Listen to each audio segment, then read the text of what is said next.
July 16ರಂದು Davanagere ಮಹಾನಗರದಲ್ಲಿ 5ನೇ ವರ್ಷದ ಶ್ರೀ ಜಗನ್ನಾಥ ರಥಯಾತ್ರೆ ಮಹಾ ಮಹೋತ್ಸವವನ್ನು ಇಸ್ಕಾನ್ ವತಿಯಿಂದ ವಿಜೃಂಭಣೆಯಿಂದ ಆಯೋಜಿಸಲಾಗಿದೆ ಎಂದು ದಾವಣಗೆರೆ ಇಸ್ಕಾನ್ನ ಮುಖ್ಯಸ್ಥರಾದ ಅವಧೂತ ಚಂದ್ರದಾಸ್ ತಿಳಿಸಿದರು.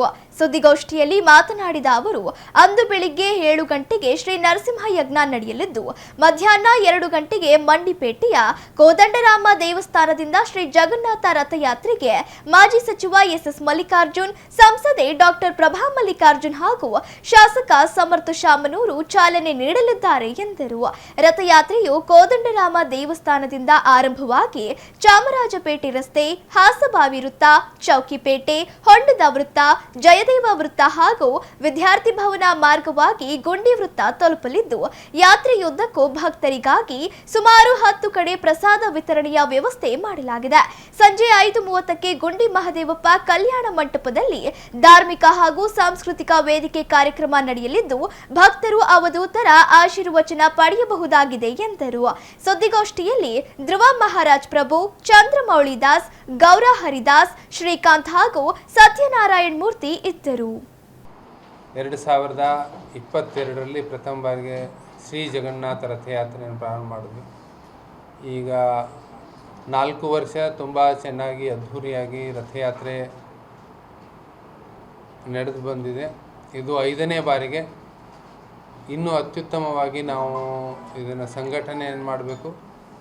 ಹೆಚ್ಚು ಜನರು, ದಾವಣಗೆರೆ ಮತ್ತು ಸುತ್ತಮುತ್ತಲಿನ ಎಲ್ಲ ಭಕ್ತಾದಿಗಳು ಭಗವಂತ ಶ್ರೀ ಜಗನ್ನಾಥನ ಒಂದು ರಥವನ್ನು ಬಂದು ಎಳೆದು ವಿಶೇಷವಾಗಿ ಅವನ ಪ್ರಸಾದವನ್ನು ಸ್ವೀಕಾರ ಮಾಡಿ ಅವನ ಕೃಪಾ ಕಟಾಕ್ಷಕ್ಕೆ ಪಾತ್ರರಾಗಬೇಕು.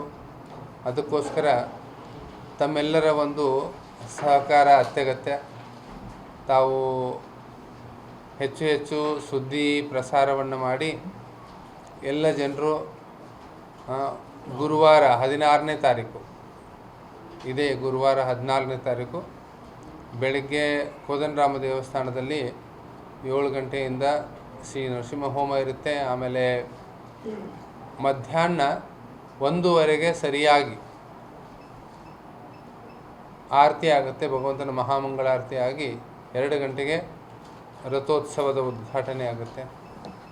ನಾವು ಉತ್ಸವ ಸಮಿತಿಯನ್ನು ಮಾಡಿದ್ವಿ. ಅದರಲ್ಲಿ ಮಾನ್ಯ ಸಚಿವರಾದಂಥ ಶ್ರೀ ಎಸ್ ಮಲ್ಲಿಕಾರ್ಜುನ್ ಅವರ, ಆಮೇಲೆ ಉತ್ತರದ ಸಚಿವರಾದಂಥ ಸಮರ್ಥ ಶಾಮನೂರು, ಆಮೇಲೆ ನಮ್ಮ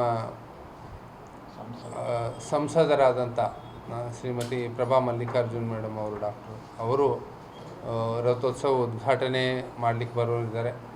ತಮಗೆಲ್ಲ ಗೊತ್ತಿರುವ ಹಾಗೆ ಹೋದ ವರ್ಷ ಅವರಿಂದನೇ ರಥೋತ್ಸವ ಉದ್ಘಾಟನೆ ಆಗಿತ್ತು. ಸರಿಯಾಗಿ ಮಧ್ಯಾಹ್ನ 2 ಗಂಟೆಗೆ ಇದಾಗುತ್ತೆ.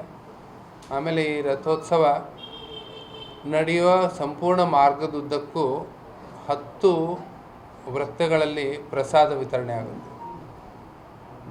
ಈಗ ಪ್ರಾರಂಭ ಸ್ಥಳದಲ್ಲಿ ಮಂಡಿಪೇಟೆಯ ಕೋದಂಡರಾಮ ದೇವಸ್ಥಾನ, ಆಮೇಲೆ ಹಾಸಬಾವಿ ವೃತ್ತ, ಬಕ್ಕೇಶ್ವರ ದೇವಸ್ಥಾನ, ಹೊಂಡದ ಸರ್ಕಲ್ಲು, ಆಮೇಲೆ ಅರುಣಾ ಥಿಯೇಟ್ರ್ ಹತ್ರ, ಆಮೇಲೆ ರೈಲ್ವೆ ಸ್ಟೇಷನ್ನು, ಗಾಂಧಿ ವೃತ್ತ, ಜಯದೇವ್ ವೃತ್ತ, ವಿದ್ಯಾರ್ಥಿ ಭವನದ ಮೂಲಕ ಇದು ರಥೋತ್ಸವ ನಮ್ಮ ಗುಂಡಿ ಛತ್ರವನ್ನು ತಲುಪುತ್ತೆ. ಈ ಎಲ್ಲ ಒಂದು ಪ್ರಮುಖ ಸ್ಥಾನಗಳಲ್ಲಿ ಪ್ರಸಾದ ವಿತರಣೆ ನಡೆಯುತ್ತೆ ಭಕ್ತಾದಿಗಳಿಗೆ. ಮತ್ತು ಕೀರ್ತನೆ, ಕಲಾ ತಂಡಗಳು ಎಲ್ಲರ ಜೊತೆಗೆ ಮಾರ್ಗದುದ್ದಕ್ಕೂ ರಂಗೋಲಿ ಹಾಕ್ತಾ ಈ ರಥೋತ್ಸವ ಒಂದು ಅತ್ಯಂತ ಉತ್ಸಾಹದಿಂದ ಸ್ವಾಮಿಯನ್ನು ಎಲ್ಲರೂ ತಮ್ಮ ಹೃದಯದಲ್ಲಿ ಮತ್ತೆ ಬರಮಾಡ್ಕೊಳ್ಳೋದು. ರಥೋತ್ಸವ ಅಂದರೆ ಅವ್ರನ್ನ, ಭಗವಂತನನ್ನು ಅವರು ನೋಡಿ ನಮ್ಮ ಹೃದಯವನ್ನು ವೃಂದಾವನ ಮಾಡೋದು. ರಥೋತ್ಸವ ಅಂದರೆ ನಮ್ಮ ಹೃದಯದಲ್ಲಿ ಭಗವಂತನನ್ನು ಸ್ವಾಗತ ಮಾಡೋದು. ಹಾಗೆ ಎಲ್ಲ ಭಕ್ತಾದಿಗಳು ಬಂದು ಭಗವಂತನಿಗೆ ಸ್ವಾಗತ ಕೋರಬೇಕು.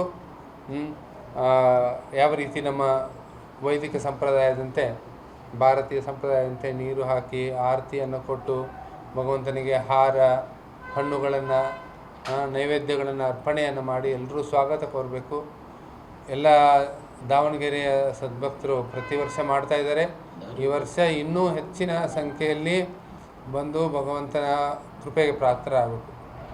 ಯಾರಿಗೆ ಜಗನ್ನಾಥಪುರಿಯಲ್ಲಿ ಭಗವಂತನ ದೇವಸ್ಥಾನದಲ್ಲಿ ಹಿಂದೂ ಧರ್ಮದವರನ್ನು ಬಿಟ್ಟರೆ ಬೇರೆಯವರಿಗೆ ಪ್ರವೇಶ ಇರೋದಿಲ್ಲ.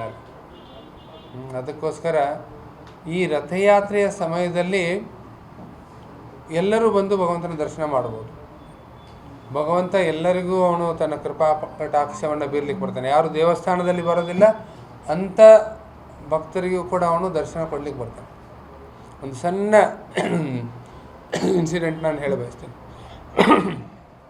ಒಬ್ಬರು ಭಕ್ತರಿದ್ದರು ಒಡಿಶಾದಲ್ಲಿ, ಅವ್ರ ಹೆಸರು ಸಾಲಬೇಗ್ ಅಂತೇಳಿ.